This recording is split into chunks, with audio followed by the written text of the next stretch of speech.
Hello class, आप सबका स्वागत है अपने क्लास प्लेटफॉर्म पर यूट्यूब पर। और आप आज हम मिलकर एनसीईआरटी सीरीज़ में क्लास 6 की आज अध्याय 9 पढ़ेंगे, जिसका नाम है विषय चैप्टर का व्यापारी, राजा और तीर्थयात्री। चलिए हम लोग स्टार्ट करते हैं। चलिए शुरू करने से पहले हम थोड़ा पिछला एक बार देख लेते हैं।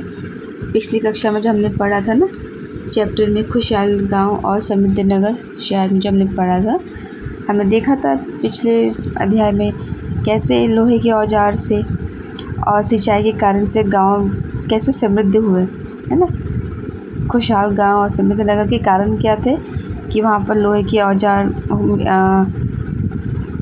औजार बढ़ गए, लोहे का प्रयोग बढ़ गया और वहाँ पे फिर सिंचाई की व्यवस्था बहुत अच्छी हो गई। वहाँ पर आपके कृषि उत्पादन के लिए बहुत सारे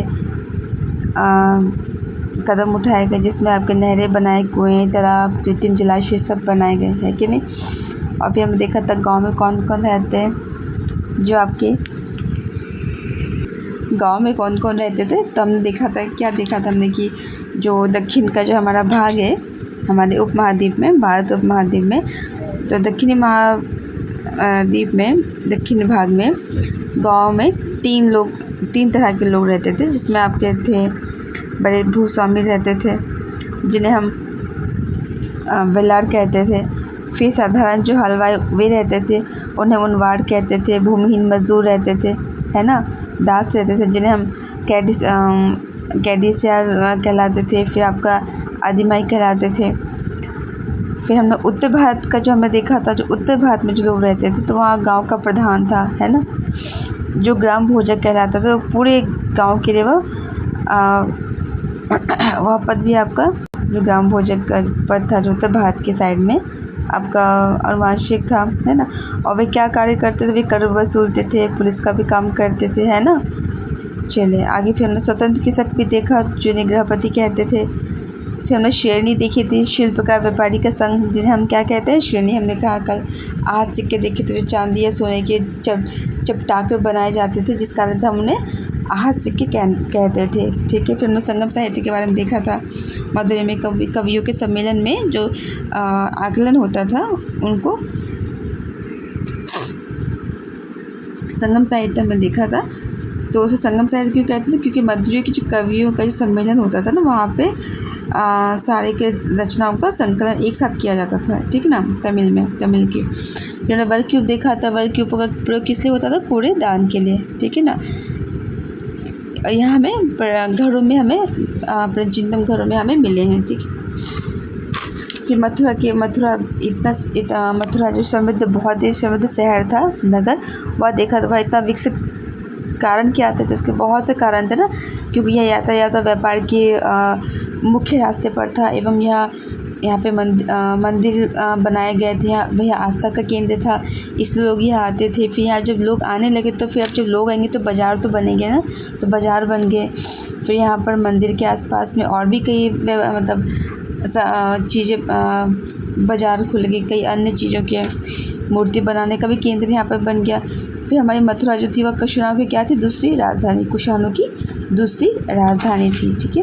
फिर हमने देखा था और भी बहुत सारी चीज़ें देखी थी ना, आपके भरूच की हमने बेदी गाजा देखा था, ठीक है, जो संकरी खाने समुद्र में आने जाने वालों के लिए यह यूज में था। एक बड़ा पात्र हमने देखा था, एडिट मोहर हमने देखी थी। अरिकामेडु पौंडीचेरी में आपका चोल जो साम्राज्य में समय में वह एक पत्तन था, ठीक है ना।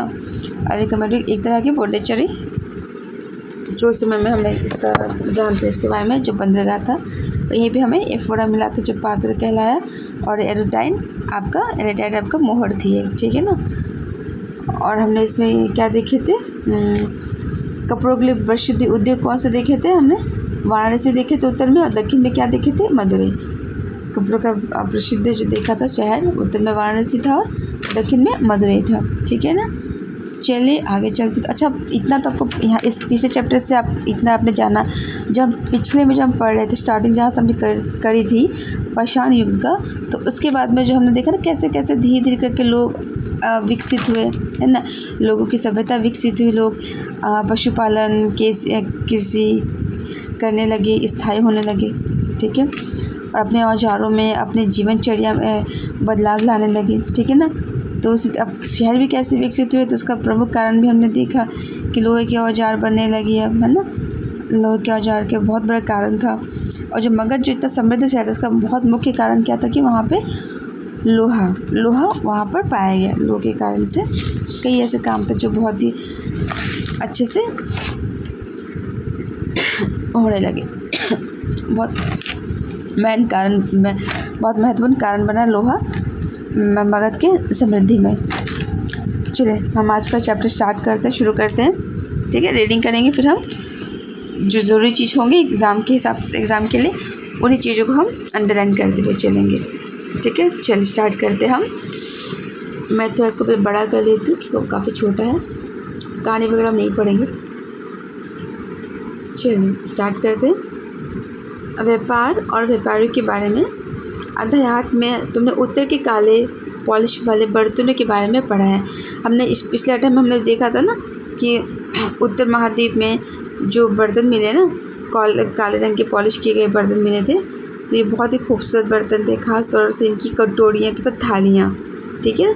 तो ये उपमहाद्वीप के अनेक स्थलों से मिले हैं जो उत्तर के साइड से मिले थे, उत्तर महाद्वीप में मिले, इसलिए इनको क्या कहा जाने लगा था, उत्तर उपमहाद्वीप के बर्तनों से भी जाने लगे थे, ठीक है। चलिए आगे बढ़ते। सवाल उठता है कि इन जगहों पर ये बर्तन कैसे पहुँचे होंगे। अब जहाँ ये बर्तन बनते थे वहाँ से व्यापारी इन्हें खरीद कर ले जाते थे और ले जाकर उन्हें जगहों पर बेचते थे, अलग अलग जगहों पर बेचते थे, ठीक है। तो इस कारण से हमें यह बर्तन उपमहाद्वीप के अनेक स्थलों से मिले हैं। थालियाँ और कटोरियाँ थी, ठीक है। चलिए आगे बढ़ते। क्लियर हो रहा है आपको? कुछ डाउट तो नहीं हो रहा, कोई प्रॉब्लम तो नहीं हो रही समझने में? आगे चलते हैं। दक्षिण भारत सोना, मसाले, खास तौर पर काली मिर्च तथा कीमती पत्थरों के लिए प्रसिद्ध था। अब यहाँ बहुत फिर से आपका महीना आपका बन रहा है यहाँ पर दक्षिण भारत सोना। दक्षिण भारत सोना किसको कहेंगे? अब यह मत समझ लेना कि सोना चांदी की बात यहाँ पे हो रही है। दक्षिण भारत सोना कहने का मतलब है कि मसाले, जो दक्षिण के जो मसाले थे ना बहुत ही ज़्यादा फेमस थे, बहुत प्रसिद्ध थे, और वहाँ के कीमती पत्थर भी बहुत ज़्यादा प्रसिद्ध थे। मसाले खास तौर पर काली मिर्च, मसालों में सबसे जो स्पेशल था, खास जो थे वह कौन सी थी? काली मिर्च थी, ठीक है। काली मिर्च जिसे हम क्या कहते हैं? काला सोना भी इसे हम कहते हैं। काली मिर्च को हम काला सोना भी कहते हैं। कीमती पत्थरों के लिए भी यह प्रसिद्ध थे दक्षिण में। काली मिर्च की ज़रूरत थी ना, तो वह रोमन साम्राज्य में इतनी मांग थी कि इसे काले सोने के नाम से बुलाते थे। अब रोमन साम्राज्य जो था वहाँ पर काली मिर्च की बहुत मांग थी, इसीलिए वहाँ पर क्या बुलाते थे? इसे काला सोना। तो यहाँ भी आपका पीटी का क्वेश्चन यहाँ से आराम से निकल रहा है, ठीक है। आप इसको देखते हुए चलिए आगे बढ़ते हैं। व्यापारी इन सामानों को समुद्री जहाज़ों और सड़कों के रास्तों से रोम पहुँच जाते थे। अब यह देखो कि व्यापार किन तरीके से होता था। तो व्यापार आपका सामानों को सड़कों के रास्तों से भी होता था और समुद्र की रास्तों से भी होता था। तो ये आपका हुआ मेन बात, मतलब इम्पोर्टेंट लाइन है कि रोमन साम्राज्य के साथ जो व्यापार हो रहा था वह आपका समुद्री जहाज़ों यानी कि समुद्र के रास्ते और सड़कों के रास्तों भी होता था, ठीक है। तो यहाँ भी आपका पीटी का क्वेश्चन बन रहा है। आगे बढ़ें। दक्षिण भारत में ऐसे अनेक सोने के सिक्के मिले हैं। इससे यह अंदाज़ा लगाया जा सकता है कि उन दिनों में रोम के साथ अच्छा व्यापार चल रहा था।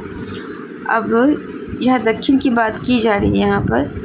जब यह व्यापार चल रहा था ना, काले सोने के जो व्यापार यहाँ पर चल रहा था, यानी कि काली मिर्च और जो कीमती पत्थर जो थे दक्षिण में, जो यहाँ से रोम ले जाए जा रहे थे समुद्री रास्ते से और सड़क के रास्ते से, तो इस कारण से रोम के जो सोने के जो सिक्के मिले हैं ना दक्षिण भारत में, इतने ज़्यादा मात्रा में सिक्के मिले हैं, तो इसे हम यह अंदाज़ा लगाते हैं कि उन दिनों में उस समय में रोमन के साथ में दक्षिण भारत का व्यापार बहुत ही अच्छे तरीके से चल रहा था, बहुत समृद्ध व्यापार चल रहा था उस समय में। ठीक है, आपको क्लियर हुआ इतना? तो यहाँ पर से बनता है कि आपका पीटी का क्वेश्चन आप क्लियर कर लोगे आराम से, ठीक है ना। दक्षिण भारत में सोने का व्यापार था, जिस समय दक्षिण भारत में काली मिर्च और कीमती पत्थरों का व्यापार होता था, किसके साथ होता था? रोम के साथ में होता था।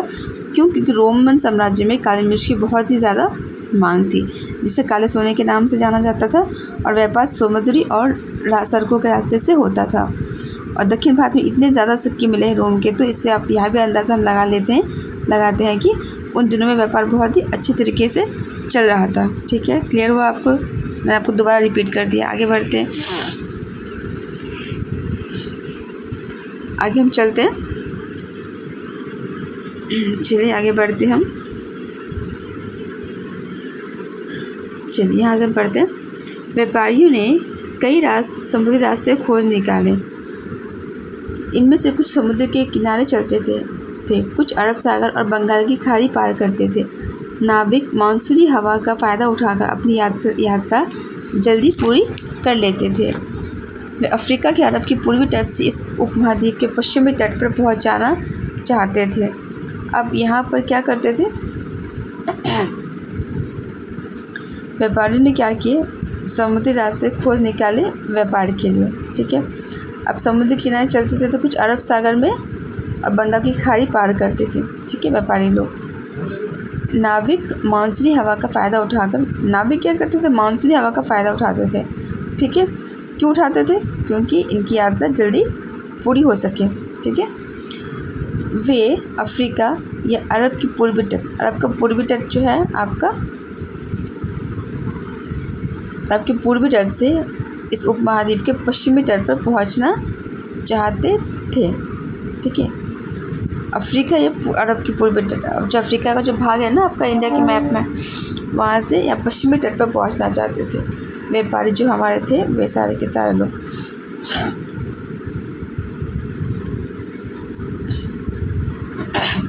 अरब के रास्ते से पहुंचना चाहते थे। तो ये लोग क्या करते थे? किसके साथ ये लोग व्यापार करने के लिए क्या करते थे? ये लोग दक्षिणी पश्चिमी मानसून के साथ चलना पसंद करते थे। दक्षिणी पश्चिमी जो मानसून थे ना, उनके साथ में इनका चलना इनके लिए आसान था। क्यों? क्योंकि ये इनके व्यापार के लिए बहुत ही फायदेमंद था। इन लंबी यात्राओं के लिए मजबूत जहाज़ों का निर्माण किया जाता था। अब बहुत मजबूत जहाज़ों का निर्माण भी किया जाता था इतनी लंबी यात्राओं के लिए। ठीक है, आपको क्लियर हुआ? तो जो व्यापार होता था वो उसमें दक्षिण पश्चिम मानसून का सहारा लिया जाता था। ठीक है, दक्षिण पश्चिम मानसून आप समझ रहे हैं ना?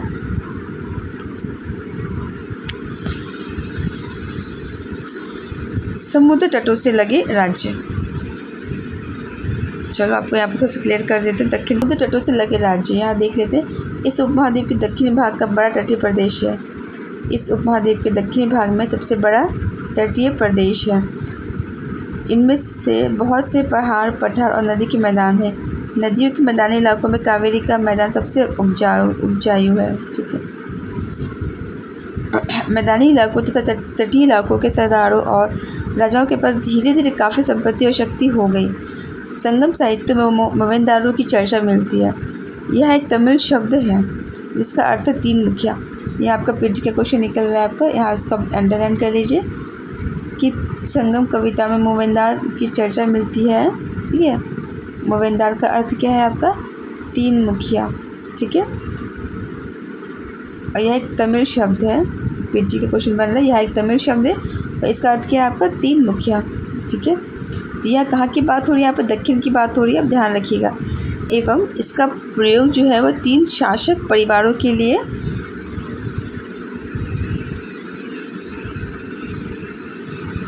मुखियाओं के लिए किया गया है। ये थे चोल, चेर तथा पांड्य। ठीक है, जो करीब 2300 साल पहले दक्षिण भारत में काफ़ी शक्तिशाली माने जाते हैं। जबकि 2300 साल पहले के दक्षिण भारत में शक्तिशाली माने जाते हैं। ठीक है, अब देखो हर जगह पे कुछ ना कुछ चल रहा है। हर जगह पे कहीं ना कोई शक्तिशाली राज्य आपको उभर के आ ही रहा है।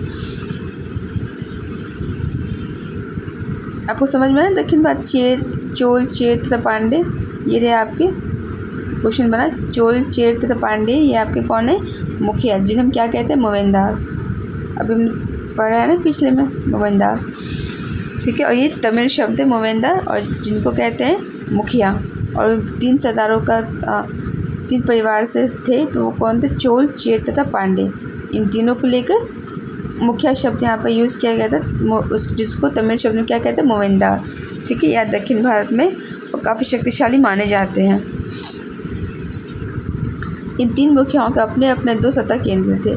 इनमें से एक तटीय हिस्सों में और दूसरा अंदरूनी हिस्से में था। अब इसमें से जो 3 मुखिया थे, इनके सबके अपने अपने 2 सत्ता केंद्र थे। इनमें से एक तटीय हिस्से में था, एक का जो इलाका था वह पूरा तटीय का हिस्सा था, और दूसरा तो अंदर यानी कि अंदर की ओर था, ठीक है। इस तरह 6 केंद्रों में से 2 बहुत महत्वपूर्ण थे। एक चोलों का पत्तन पुहार कावेरीपट्टनम, और दूसरा पांडवों की राजधानी मदुरई। और फिर यहाँ पर आपका पीटी का क्वेश्चन बन रहा है, आप इसको प्लीज अंडरलाइन कर लीजिए। चोलों का जो ये कावेरीपट्टनम क्या था? यह इनका बंदरगाह पत्तन, ठीक है। और ये आपका पीटी बन रहा है यहाँ पर, ध्यान रखिएगा। और ये दूसरा पांडवों की राजधानी क्या थी? मदुरई। हमने पिछले पिक्चर में क्या पढ़ा था? मदुरई किसके लिए फेमस थे? कपड़ों के उद्योग के लिए केंद्र था, बहुत बढ़िया। और दूसरा उत्तर में क्या था? बनारस, ठीक है। ऐसे लिंक करते चलिए साथ साथ में। ये मुखिया लोगों से नियमित कर के बजाय उपहारों की मांग करते थे। अब यहाँ के जो लोग, यहाँ की जो व्यवस्था थी, तो मुखिया लोगों से क्या करते थे? कर के बजाय कर नहीं लेते थे, यह उपहारों की मांग करते थे मुखियाओं से, यानी कि चेर चोल और पांड्यों की यहाँ पे बात हो रही है, ठीक है। कभी कभी ये सैनिक अभियानों पर भी निकल पड़ते थे और आसपास के इलाकों से शुल्क वसूल कर लाते थे। इनमें से कुछ धन वे अपने पास रख लेते थे, बाकी अपने समर्थकों, नाते रिश्तेदारों, सिपाहियों तथा कवियों के बीच बांट देते थे। अनेक संगम कवियों ने उन मुखियाओं की प्रशंसा में कविताएं लिखी हैं, जो उन्हें कीमती जवाहरात, सोने, घोड़े, हाथी, रथ या सुंदर कपड़े दिया करते थे। यह दक्षिण भारत की व्यवस्था थी। वहाँ के जो संगम साहित्य के जो लोग थे, वो लोग खुश होकर देते थे। उनके लिए मुखिया की प्रशंसाओं में कविताएं लिखी जाती थी, तो खुश होकर वे लोग देते थे जवाहरात, सोने, घोड़े, हाथी, रथ, सुंदर कपड़े हैं, ओके। फिर वो आपको ना दक्षिण भारत की यहाँ पे बताया जा रहा है, यहाँ पे किस तरह की व्यवस्था थी वहाँ पे। चलिए आगे बढ़ते हैं हम। इसके लगभग 200 वर्षों बाद पश्चिम भारत में, अब कहाँ आ जा रहे हैं? थोड़ा सा आगे पश्चिम भारत की ओर चल रहे हैं। यहाँ पर सातवाहन नामक राजवंश का प्रभाव बढ़ गया था। अब जैसे यहाँ पे हम देख रहे हैं ना, दक्षिण में क्या देखा हमने अभी कुछ देर पहले, यहाँ पर चोल चेर पांडे बहुत शक्तिशाली हो रहे थे 300 वर्ष पहले, और वहीं कुछ वर्ष, थोड़े वर्ष बाद ही, वहाँ पे 200 वर्ष के बाद ही वहाँ पर पश्चिम की ओर, वहाँ पे कौन सा वंश बहुत ही प्रभाव उसका बढ़ गया? वह था आपका सातवाहन वंश, ठीक है। सातवाहन वंश जो था वे आपके प्रमुख राजा गौतमीपुत्र श्री सतकर्णी का था, ठीक है। इसके बारे में हमें उसकी माँ गौतमी वर्षी द्वारा दान किए गए एक अभिलेख से पता चलता है। अब जो हमें सातवाहन जो राजवंश था, इनके बारे में हमें कैसे पता चला? यह हमें पता चलता है जिनकी माता थी ना गौतमी, उनके द्वारा दान में किए गए एक अभिलेख से पता हमें चला है, ठीक है। वह और अन्य सभी सातवाहन शासक दक्षिणापथ के स्वामी कहे जाते थे। अब इन सातवाहन जो शासक थे ना, इनको दक्षिणापथ के स्वामी कहे जाते थे।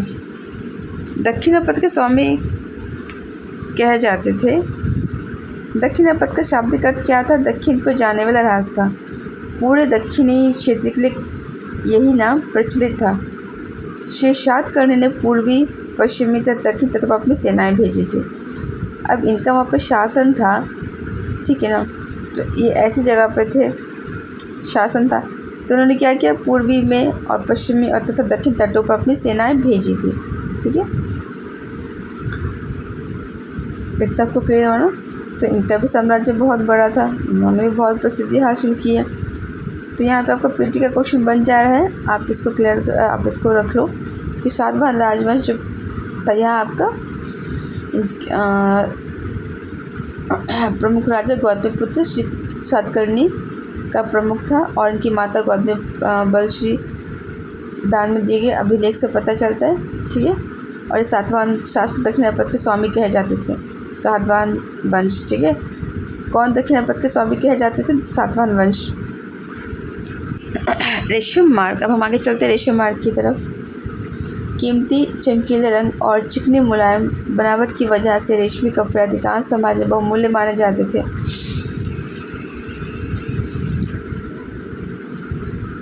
रेशमी कपड़ा तैयार करना एक जटिल प्रक्रिया है। अब जो रेशमी तैयार करते थे तो बहुत जटिल प्रक्रिया थी।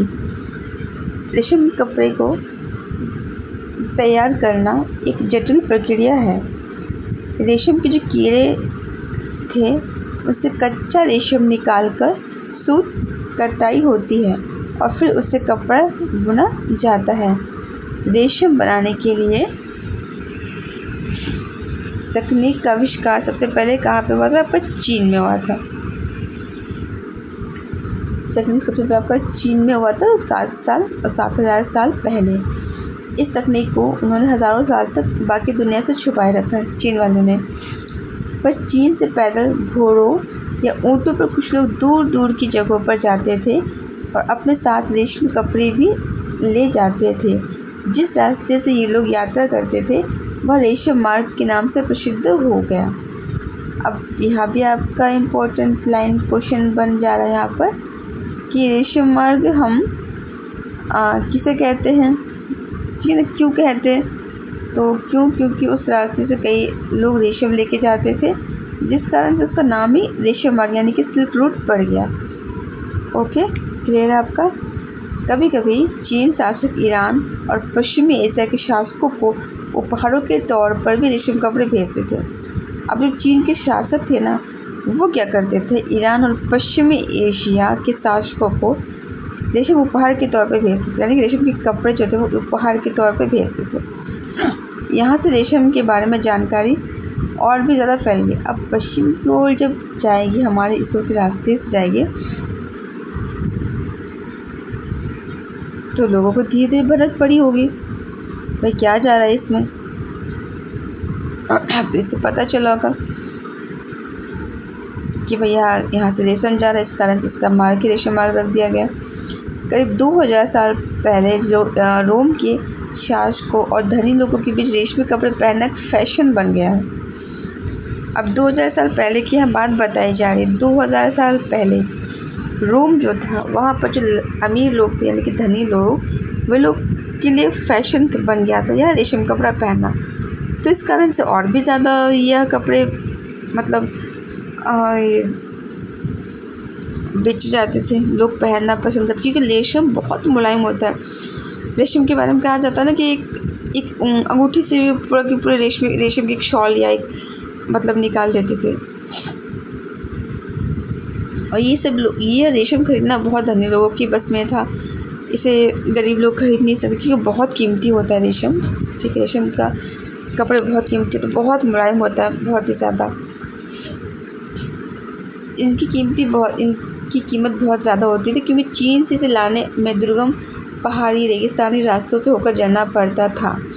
महंगे बहुत होते थे क्योंकि ये चीन के रास्ते से इसे लाने में पहाड़ी और रेगिस्तान रास्ते से बहुत दुर्गम रास्ता होता था ना, इस कारण से यह महंगा था।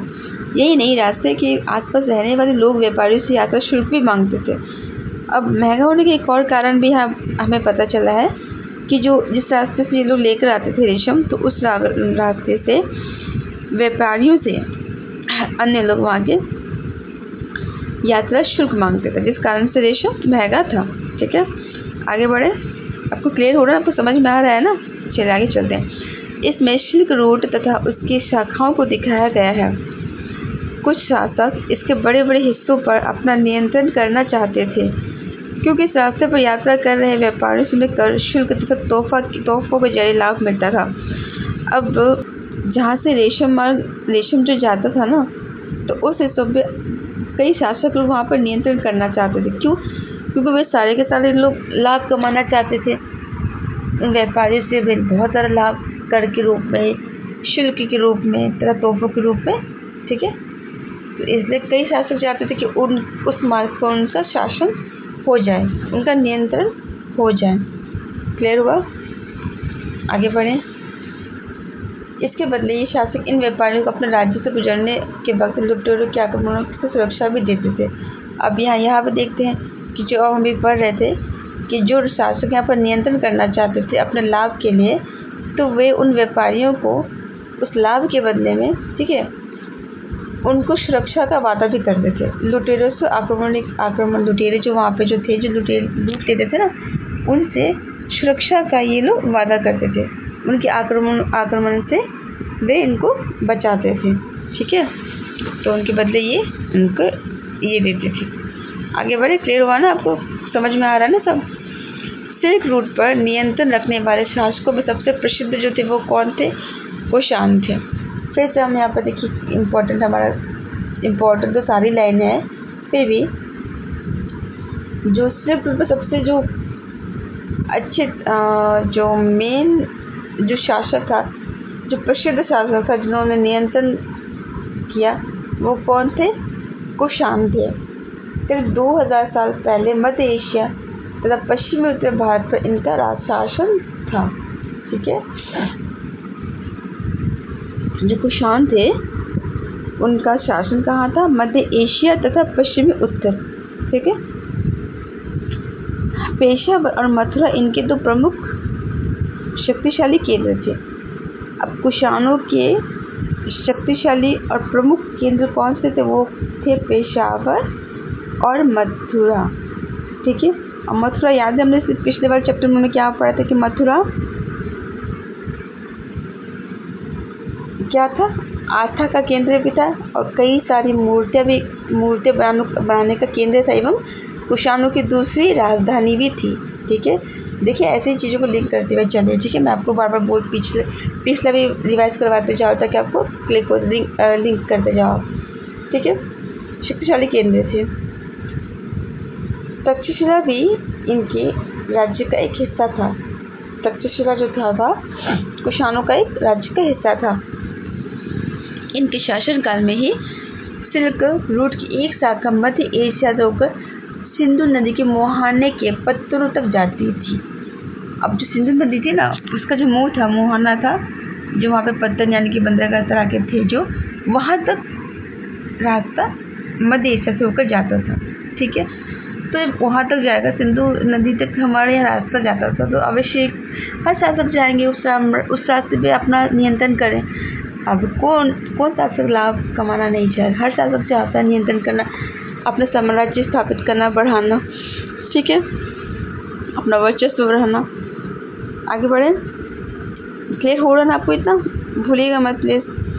फिर यहाँ से जहाज़ों द्वारा रेशम पश्चिम की ओर रोमन साम्राज्य तक पहुँचता था। अब याद देखिए, सिंधु नदी के मुहाने तक तो पत्तों तक तो पहुँचा दिया जाता था सड़क मार्ग से, ठीक है।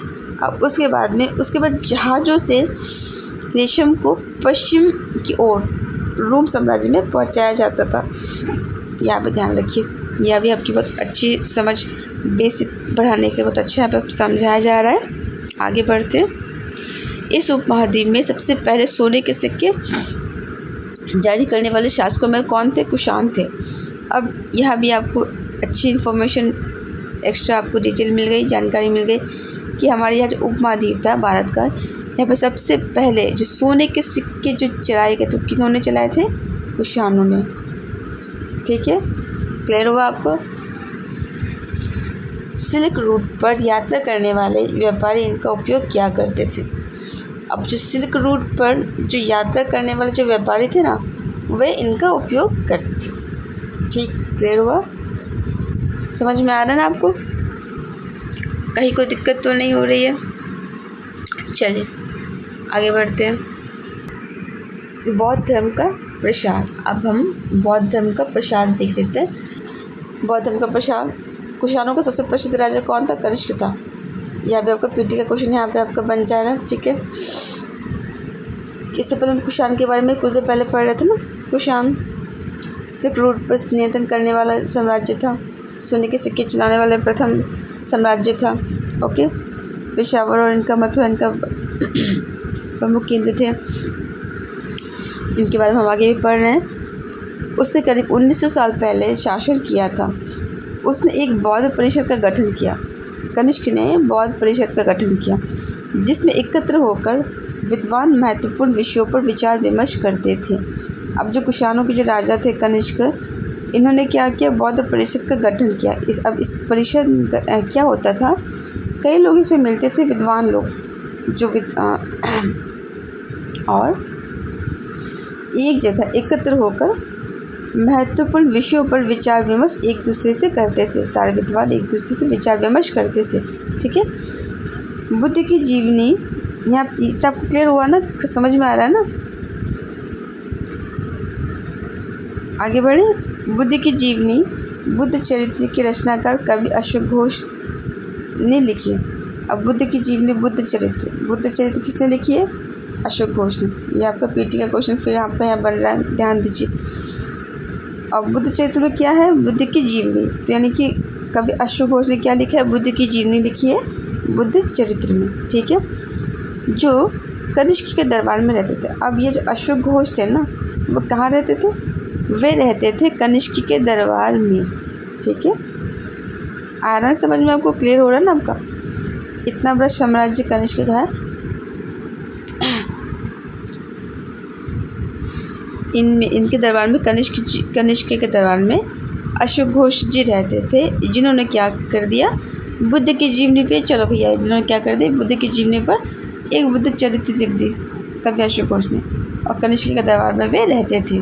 ठीक है ना, आगे बढ़ते हैं। अशोक घोष तथा अन्य बौद्ध विद्वानों ने अब संस्कृत में लिखना शुरू कर दिया। अब अशोक घोष थे जिन्होंने बुद्ध चरित्र लिखी थी, इन्होंने अब क्या किया, बौद्ध विद्वानों ने संस्कृत में भी लिखना शुरू कर दिया। अब तक इन्होंने अपने भाषा में लिखते थे, अब इन्होंने संस्कृत में लिखना भी शुरू कर दिया। ठीक है ना,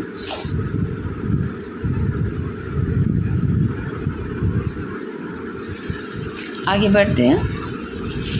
इस समय बौद्ध धर्म की एक नई धारा महायान का विकास हुआ।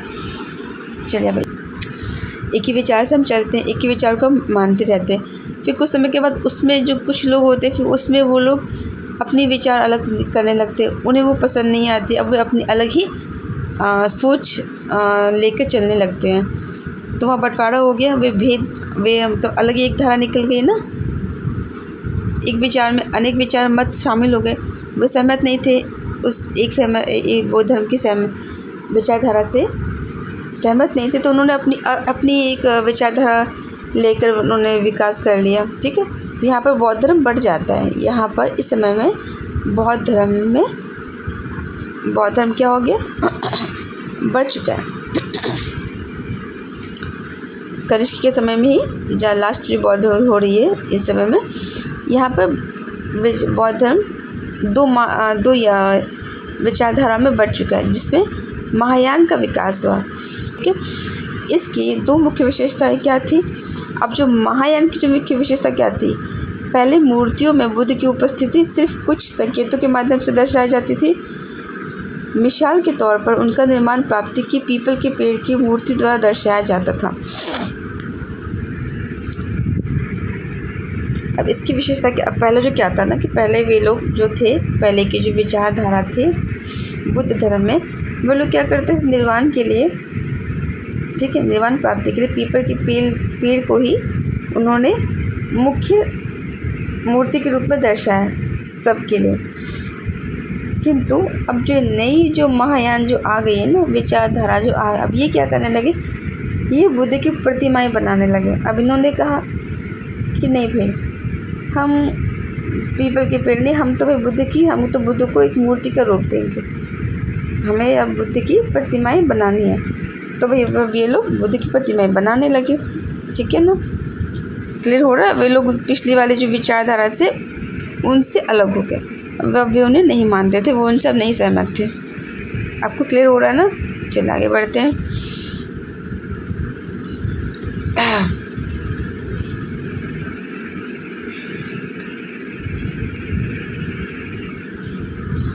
अब जो बुद्ध की प्रतिमाएं जो बनाने लगे थे, महायान की धारा, तो वे लोग इनमें से अधिकांश मथुरा में तो कुछ तक्षशिला से बनाई जाने लगी थी।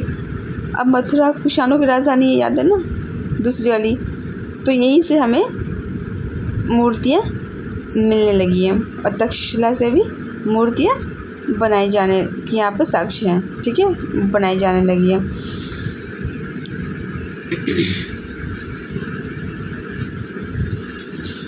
आपको क्लियर हो रहा है ना? हमें ध्यान रखिए कि हम यहाँ पर अभी जो बौद्ध धर्म की जो हमने पिछले चैप्टर में बात की थी, उस समय में बौद्ध धर्म का बंटवारा नहीं हुआ था, पर कनिष्क का जैसा समय पड़ रहा है इसमें महायान में बंटवारा हो चुका है। महायान के रूप में एक नई धारा निकल कर आ चुकी है और इनकी विचार क्या थे कि ये पीपल के पेड़ को ना मानकर मूर्ति के रूप में ये मानने लगे थे बुद्ध की प्रतिमाओं को, ठीक है, क्लियर हो रहा है ना? और ये अपनी मथुरा और तक्षशिला में बनाई जाती थी, क्लियर हो रहा है? अब डॉट में मत रहिएगा। अब दूसरा परिवर्तन क्या है? दूसरा जिनका सोच था महायान का वह यह थी, पढ़ते हैं हम। दूसरा परिवर्तन बोधिसत्व में आस्था को लेकर था। आस्था को लेकर बोधिसत्व उन्हें कहते थे जो ज्ञान प्राप्ति के बाद एक एकांतवास करते हुए ध्यान साधना कर सकते थे। तो दूसरा परिवर्तन अब इनके आस्था को लेकर आने लगे, ठीक है। जो ज्ञान प्राप्ति करके एकांत में जो वास करते थे, ध्यान साधना करते थे, अब उस विचार में भी इनकी सोच से अलग हो गई, ठीक है। अब इनके लिए यह बोधिसत्व की जो आस्था यह नहीं रही। अब इनकी आस्था क्या हो गई, अब आगे देख लेते हैं इसमें कि लेकिन ऐसा करने के बजाय अब ये लोग क्या करते थे, वे लोगों को शिक्षा देने और मदद करने के लिए सांसारिक परिवेश में ही रहना ठीक समझने लगे। अब यहाँ देखो, जो महायान की जो सोच थी, वे लोग क्या करते थे, ये लोग यहाँ से देखते, वे लोग शिक्षा देने और मदद करने के लिए सांसारिक परिवेश में ही रहना ठीक समझने लगे। वे लोग अब ये सोचते थे, महायान के जो लोग थे, कि ज्ञान प्राप्ति के लिए ग्रह त्याग करना ज़रूरी नहीं है, वे संसार में रहकर ही अपने इन सब चीज़ को प्राप्त कर सकते हैं। धीरे धीरे बोधिसत्व की पूजा काफ़ी लोकप्रिय होगी। अब यह जो महायान की जो धारा थी ना, मूर्ति बनाने की जो परंपरा, पूजा करते थे, यह भाई बहुत ज़्यादा ही लोकप्रिय हो गई लोगों में, ठीक है। आगे बढ़े, आपको समझ में आ रहा है ना, कुछ प्रॉब्लम तो नहीं हो रही है? और पूरे मध्य एशिया, चीन और बाद में कोरिया तथा जापान तक भी फैल गई। अब उसके बाद क्या हुआ, पूरे मध्य एशिया और चीन के बाद कोरिया में, जापान तक फैल गई मूर्ति पूजा, ठीक है। तो आपको चीन में, कोरिया में और जापान में क्या मिलेंगे भाई? मूर्ति मिलेंगे वहाँ बौद्ध धर्म के। आगे बढ़े हम। बौद्ध धर्म का प्रचार पश्चिमी और दक्षिणी भारत में हुआ था। बौद्ध धर्म का प्रसार कहाँ हुआ था? पश्चिमी और दक्षिणी भारत में बहुत हुआ था, जहाँ बौद्ध भिक्षुओं को रहने के लिए पहाड़ों की दर्जनों गुफाएं खोदी गई थी। अब बौद्ध धर्म का लिए बहुत ही दर्जनों गुफाएं पहाड़ों को खोद कर बनाई गई थी, ठीक है ना? क्लियर हुआ? दक्षिण भारत में ध्यान रखिएगा, दक्षिण भारत की यहाँ बात हुई है। ज़्यादा प्रचलित कहाँ था बौद्ध धर्म आपका? पश्चिम और दक्षिण भारत में बहुत ज़्यादा फेमस था। यह आपका एक सांची के स्तूप की एक मूर्ति का चित्र है। यह आपका सांची का जो स्तूप है, वहाँ पर यह चित्र बनाया गया है, ठीक है। यह इस वृक्ष और इसके नीचे एक खाली आसन को देखो। मूर्तिकार ने यह बताने के लिए खुदाई करके यह मूर्ति बनाई कि बुद्ध को ज्ञान की प्राप्ति इसी वृक्ष के नीचे बैठकर ध्यान करते हुए हुई है। अब यह वृक्ष है, इसके नीचे में बुद्ध को ज्ञान प्राप्ति होती है। यह सांची की स्तूप यह बनाया गया है और यही बताया जा रहा है मूर्ति इस चित्र के द्वारा, ठीक है। आगे हम बढ़ते हैं।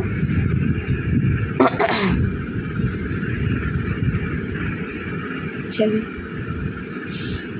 इनमें से कुछ गुफाएं राजा और रानियों के आदेश पर बनाई गई थी। अब जो दक्षिण भारत में जो गुफाएं बनाई गई थी, तो वो कुछ राजा और रानियों के आदेश पर भी बनाई गई थी, कुछ व्यापारियों तथा कृषकों द्वारा भी बनाई गई थी। इनमें से ज़्यादातर गुफाएं पश्चिमी घाट के दर्रों के पास बनाई गई थी। पश्चिमी घाट के जो दर्रे हैं ना, वहाँ पे बनाई गई थी कुछ गुफाएं।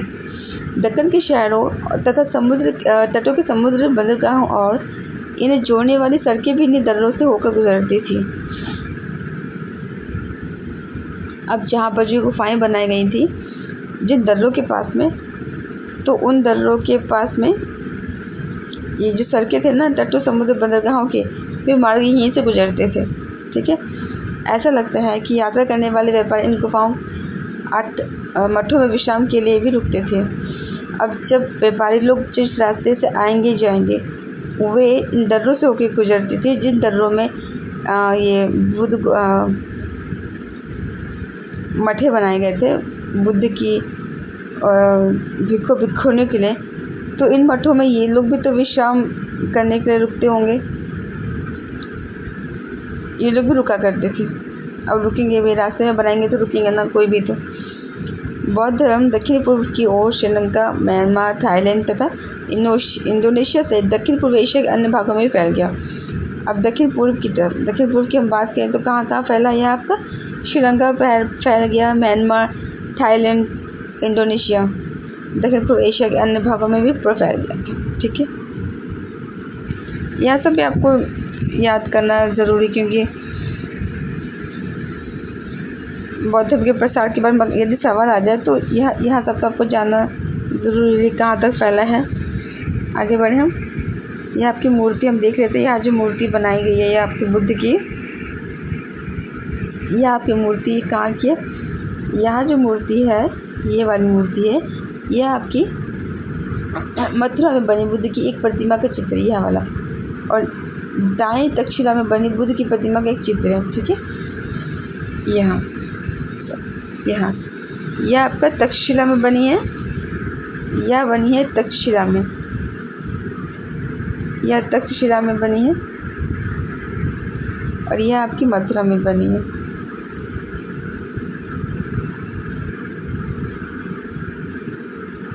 मथुरा और तक्षशिला में बनी है। आगे बढ़ते हैं। थेरवाद नामक बौद्ध धर्म का आरंभिक रूप था, इन क्षेत्रों में कहीं अधिक प्रचलित था। अब बौद्ध धर्म का आरंभिक रूप कौन सा था? वह था थेरवाद। ये आपका पीटी का क्वेश्चन बन रहा है, आप इसको थोड़ा सा सही तरीके से अंडरलाइन कर लीजिए, लिख लीजिए कॉपी में। ठीक है, पीटी का क्वेश्चन, बौद्ध धर्म का आरंभिक रूप कौन सा था? थेरवाद। आगे बढ़ते हम। तीर्थयात्रियों की जिज्ञासा। व्यापारी काफिलों में तथा जहाज़ों पर दूर दूर जाया करते थे। बहुत से तीर्थयात्री भी उनके साथ यात्रा पर निकल पड़ते थे। अब व्यापारियों का जो काफिला था जहाज़ों पर दूर दूर तक जाया करते थे, और उन्हीं के साथ जो तीर्थयात्री थे ना, तीर्थयात्री, वे भी इनके साथ यात्रा पर निकल पड़ते थे। ठीक है, अब यहाँ हम देख लेते हैं। यहाँ आपका यह एक बार क्वेश्चन आ चुका है। कार्ले महाराष्ट्र की जो गुफा है यहाँ आ चुका है आपका। मैच द फॉलोइंग में कार्ले की गुफा आपका महाराष्ट्र। ठीक है, यह गुफा बनाई गई कार्ले में, महाराष्ट्र में कार्ले की गुफा इसको कहते हैं। चलिए आगे बढ़ते हैं।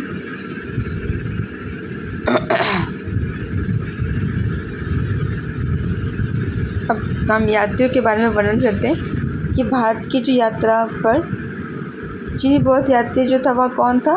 फाशियन, काफ़ी प्रसिद्ध था चीनी।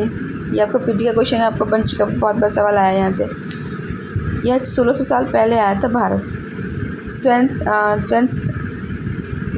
सॉन्ग साल भारत आया था। यह आपका आया था 1400 साल पहले भारत आया था। इसके बाद करीब 50 साल बाद आपका इत्संग आया। ये तीनों आपका पीटी का क्वेश्चन यहाँ से बन रहा है। प्लीज़ आप इसको अंडरलाइन कर लीजिए, आपकी कॉपी में नोट कर लीजिए। ठीक है,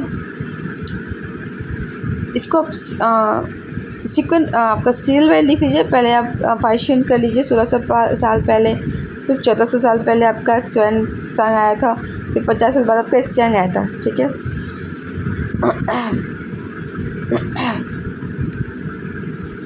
ये सारे लोग आपके बुद्ध के जीवन से जुड़ी जगहों और प्रसिद्ध मठों को देखने के लिए भारत आए थे। ये सारे लोग, इनमें से प्रत्येक तीर्थ यात्री ने अपनी यात्रा का वर्णन लिखा है। अब जब यात्रा करने आए थे ये लोग, चीनी लोग जो आए थे, आए तो थे ये लोग बुद्ध के मठों और प्रसिद्ध मतलब जगहों को देखने के लिए, ठीक है। अब ये आए हैं तो ये लोग अपनी यात्रा का वर्णन भी लिखेंगे। तो इन्होंने क्या क्या लिखा है, हम आगे इसको पढ़ लेते हैं। इन्होंने अपनी यात्रा के दौरान आए मुश्किलों के बारे में लिखा था। चीनी यात्री जो आए थे भारत में, इन्होंने तो अपनी यात्रा के दौरान जो मुश्किलें हुई थी उन मुश्किलों के बारे में इन्होंने अपनी यात्रा वृत्तांत में लिखा था। इन यात्राओं में कई वर्ष लग जाया करते थे। जिन देशों में मठों को उन्होंने देखा था उनके बारे में उन्होंने लिखा था। इन्होंने अपनी यात्रा में मठों के बारे में लिखा, ठीक है। उन किताबों के बारे में भी उन्होंने लिखा जिन्हें अपने साथ में ले गए थे। अब जो वे किताब ले गए थे ना, उन्होंने उनके बारे में भी यहाँ लिखा अपने यात्रा वर्णन में। अब यहाँ हम ये देख लेते हैं कि फाशियन जो था आपका,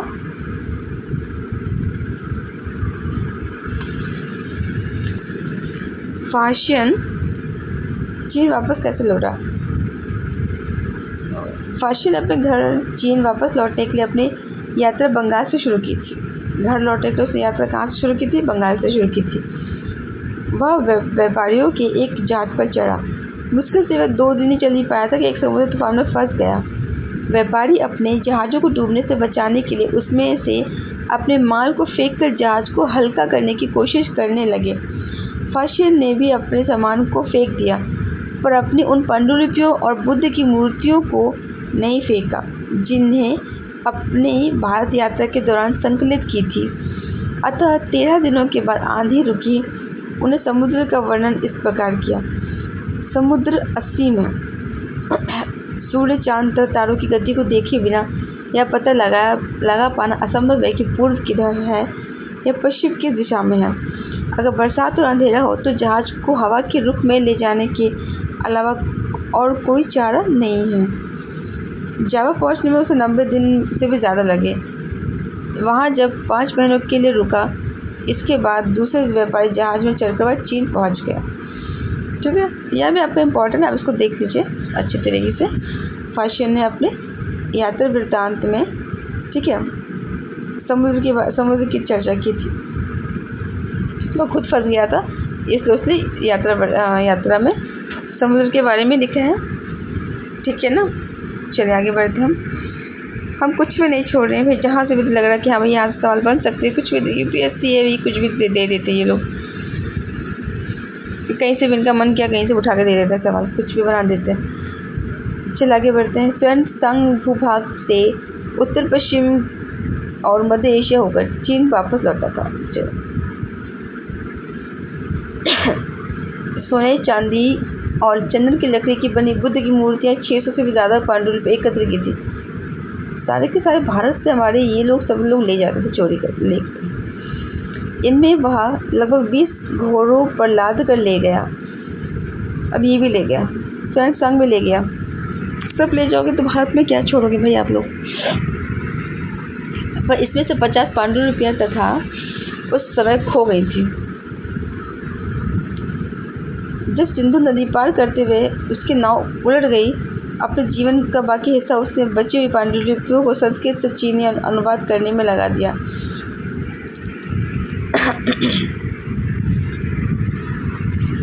चलो आगे बढ़ते हैं। नालंदा। नालंदा आपका वैनसंग तथा अन्य तीर्थ यात्रियों ने उस समय का सबसे प्रसिद्ध बौद्ध विद्या केंद्र बिहार। नालंदा क्या था आपका, विश्व विद्या केंद्र कौन, बौद्ध विद्या केंद्र नालंदा बिहार में अध्ययन किया था। उसने नालंदा के बारे में इस प्रकार से लिखा है। वैनसंग ने क्या किया है, यहाँ के शिक्षक योग्यता तथा बुद्धि में सबसे आगे है। बुद्ध के उपदेशों का वह पूरी ईमानदारी से पालन करते थे। मठ के नियम काफ़ी सख्त हैं जिन्हें सबको मानना पड़ता है। पूरे दिन वाद विवाद चलते ही रहते, जिसमें युवा और वृद्ध दोनों ही एक दूसरे की मदद करते। विभिन्न शहरों से विद्वान लोग अपनी शंकाएं दूर करने के यहाँ आते थे। नए आगंतुकों से पहले द्वारपाली कठिन प्रश्न पूछते थे। उन्हें अंदर आने जाने की अनुमति तभी मिलती थी जब वे द्वारपाल को सही उत्तर दे पाते थे।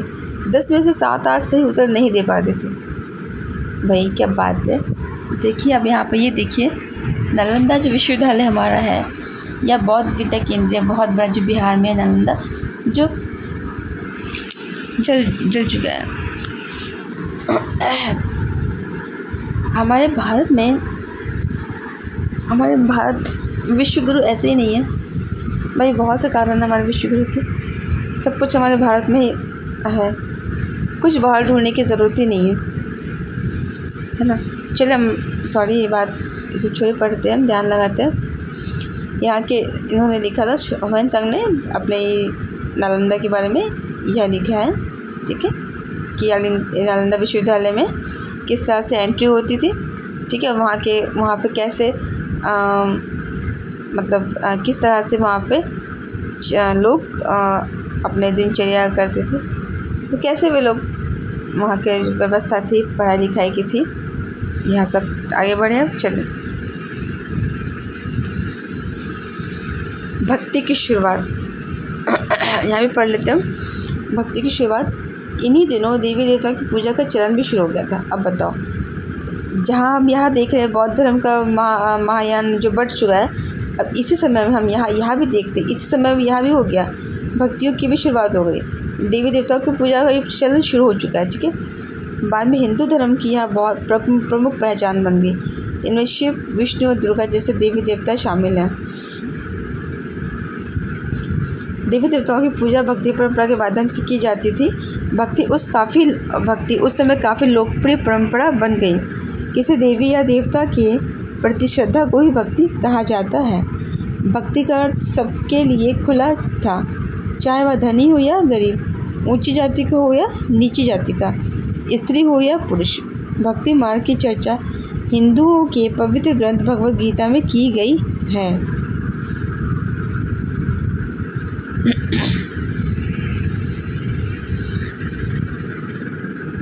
भगवद गीता महाभारत का एक हिस्सा है। भगवद गीता क्या है?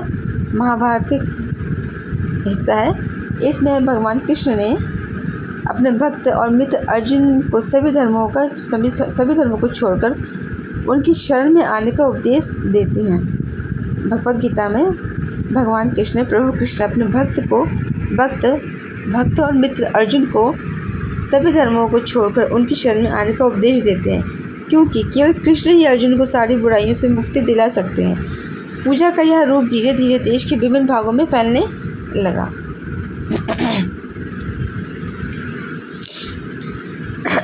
आगे बढ़ते हैं। भक्ति मार्ग अपनाने वाले लोग आडंबर के साथ पूजा पाठ करने के बजाय ईश्वर के प्रति लगन और व्यक्तिगत पूजा पर जोर देते थे, ठीक है ना। भक्ति अपनाने वाले लोग मार्ग पर जो लोग चलते थे ना, वे पूजा पाठ करने के बजाय ईश्वर के प्रति लगन और व्यक्तिगत पूजा पर जोर देते थे, ठीक है। चलिए, भक्ति मार्ग अपनाने वालों का यह मानना था कि अगर आराध्य देवी या देवता के सच्चे मन से पूजा की जाए तो वह उसी रूप में दर्शन देंगे जिसमें भक्त उसे देखना चाहता है। इसलिए आराध्य देवी या देवता मानव के रूप में भी हो सकते हैं, या फिर सिंह, पेड़ या अन्य किसी भी रूप में जैसे हो सकते हैं। जैसे इस विचार को समाज द्वारा स्वीकृति मिलती गई, कलाकार देवी देवताओं की एक से बढ़कर एक खूबसूरत मूर्तियां तैयार करने लगे। अब देखो, जब भक्ति समय जो चल रहा था, उस समय में अब लोग कृष्ण भक्ति भगवद गीता में लोग खो गए। वहाँ पे वे लोग भगवद गीता में जो उपदेश थे उनको मानने लगे और उनके हिसाब से वे चलने लगे। भक्ति मार्ग पे लोग क्या करने लगे? सच्चे मन से देवी देवता की पूजा करने लगे। वे लोग का ये मानना था कि सच्ची भक्ति इसमें है कि हम देवी देवता को जिस रूप में भी हम उन्हें माने, पूजा करें, वे उसी रूप में हमें आकर दर्शन देंगे, ठीक है। और यही सोच जो थी लोगों में बहुत ज़्यादा प्रचलित हुई, सब उन्हें स्वीकृति समझ दी। समाज में इस विचार को लोगों ने स्वीकृति दी, सबको यह विचार बहुत पसंद आया और जिस कारण से जो उस समय के जो कलाकार थे वे लोग देवी देवताओं की एक से बढ़कर एक मूर्तियाँ बनाने लगे। ठीक है, आगे बढ़े। यहाँ पे हम देखते हैं यहाँ क्या है। यहाँ देखिए, यहाँ जो आपका बारह के रूप में विष्णु एरन मध्य प्रदेश की शानदार मूर्ति विष्णु बारह के रूप में की गई है। ठीक है, यह आपका इम्पोर्टेंट का वाला क्वेश्चन है। पुराणों के अनुसार जल में डूबी पृथ्वी को बचाने के लिए विष्णु ने बारह रूप धारण किया था। यह पृथ्वी को एक स्त्री के रूप में दर्शाया गया है। जब पृथ्वी संकट में थी, जब पृथ्वी हमारे संकट में थी, उस समय प्रभु नारायण मतलब भगवान विष्णु ने नारायण ने बारह रूप का अवतार लिया था और उसी रूप को कलाकार ने इस यह मूर्ति के रूप में दिखाया है। ठीक है, इस मूर्ति के रूप में यहाँ पर दिखाया है जो डूबी के पृथ्वी को बचाने के लिए। ठीक है, और यहाँ पृथ्वी को इन्होंने स्त्री के रूप में दिखाया है। यह पृथ्वी को स्त्री के रूप में दिखाया है और यह जो मूर्ति है वह आपको ईरन मध्य प्रदेश में है बनाई गई। ठीक है, तो यहाँ से अगर पीटी क्वेश्चन बन रहा है, बन भी जाता है, बनेगा ही बनता है। तो ये आपको कहाँ पे से प्राप्त होगी? ईरन से आपको यह मिली है, ईरन में बनाई गई, मध्य प्रदेश में। ठीक है, और विष्णु की किस रूप की मूर्ति बनाई गई है? बारह रूप की मूर्ति बनाई गई है जो डूबती हुई पृथ्वी को बचाते हुए दिखाए गए हैं। भक्ति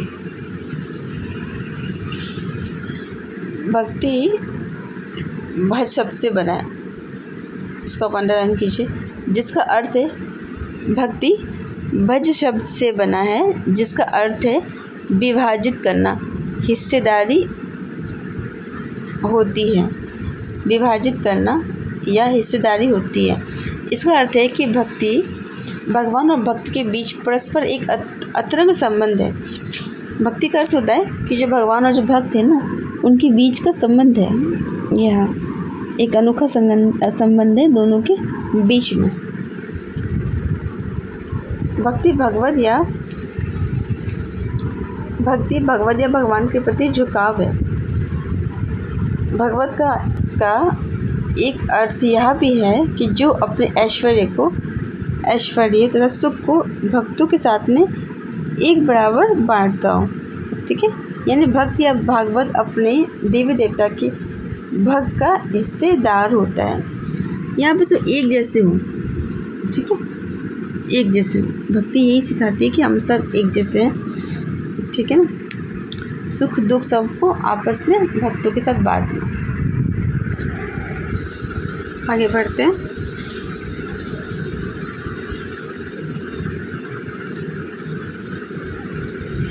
यहाँ आगे पढ़ लेते हैं। देवी देवताओं का विशेष सम्मान होता था, इसलिए विशेष जगहों पर ही इनकी मूर्तियों को रखा जाता था। अब देवी देवताओं की जो मूर्तियाँ थी ना, वह विशेष जगहों पर रखी जाती थी क्योंकि इनका मान होता था, जो पूजनीय थी। अब देवी देवता जिनको हम मानते हैं, जिनको हम अपना सब कुछ मानते हैं, उनको एक तरह का विशेष स्थान देते हैं ना, तो इस कारण से उनको एक अलग जगह पर रखा जाता था। ठीक है, और जिस स्थानों पर रखा जाता था तो उन्हें हम कहते थे, उन स्थानों को मंदिर कहते थे। ठीक है, मंदिर कहते थे। भक्ति परंपरा ने चित्रकला, शिल्पकला और स्थापत्य कला के माध्यम से अभिव्यक्ति की प्रेरणा दी। भक्ति परंपरा ने अपने आप को अपनी चित्रकला, शिल्पकला और स्थापत्य कला के माध्यम से अभिव्यक्ति की प्रेरणा दी है। आगे हम पढ़ते हैं। यहाँ तो मैं देख लिया था, हिंदू से फर्स्ट चैप्टर में पढ़ा था। हिंदू शब्द है जो इंडिया शब्द की तरह ही सिंधु या इंडस से निकला है। यह शब्द अरबों तथा ईरानियों द्वारा उन लोगों के लिए उपयोग किया जाता था जो सिंधु नदी के पूर्व में रहते थे।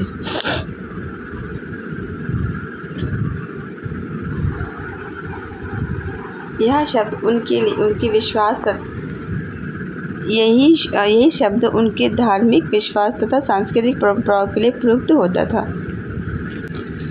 अब हिंदू शब्द जो है वह इनके उनकी पहचान बन गई, ठीक है। उनकी धार्मिक विश्वास, सांस्कृतिक परंपरा के लिए अभी उनकी पहचान बन गई, ठीक है। यह हम देख लेते हैं एक छोटा सा। आप दक्षिणापथ के स्वामी जो कौन थे, वो थे आपके सातवाहन शासक मोवेंदार। कौन थे आपको याद है ना, मुखिया कहते थे। तो वो कौन थे? चोल चेर पांड्य। अशोक क्या क्या क्या बुद्ध चरित्र लिखी थी? बोधिसत्व क्या थे इनका? महायान की नई विचारधारा में बदलाव आया था ना बोधिसत्व में। ह्वेनसांग कौन सी हुए थे? चीनी यात्री, ठीक है ना। चले आज का चैप्टर समाप्त होता है। तो आई होप आपको यह चैप्टर अच्छी तरह से समझ में आया होगा।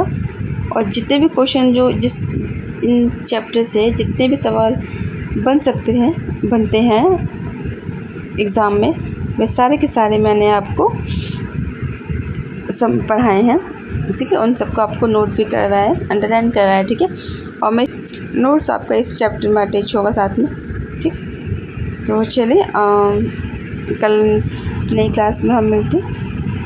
और आपको प्लीज़ मैं रोज़ बोलती हूँ, अगर आपको अच्छी लगी क्लास, आपको समझ में आ रही है क्लास ना, तो आपको इस क्लास से पढ़कर आपको थोड़ा भी आपको मतलब समझ में आ रहा है, आपके डाउट क्लियर हो रहे हैं, तो प्लीज़ आप इस चैनल को लाइक कीजिए, क्लास को, और शेयर तो प्लीज़ कीजिए कि आपने क्लास मतलब फ्रेंड्स के साथ में प्लीज़ शेयर कीजिएगा।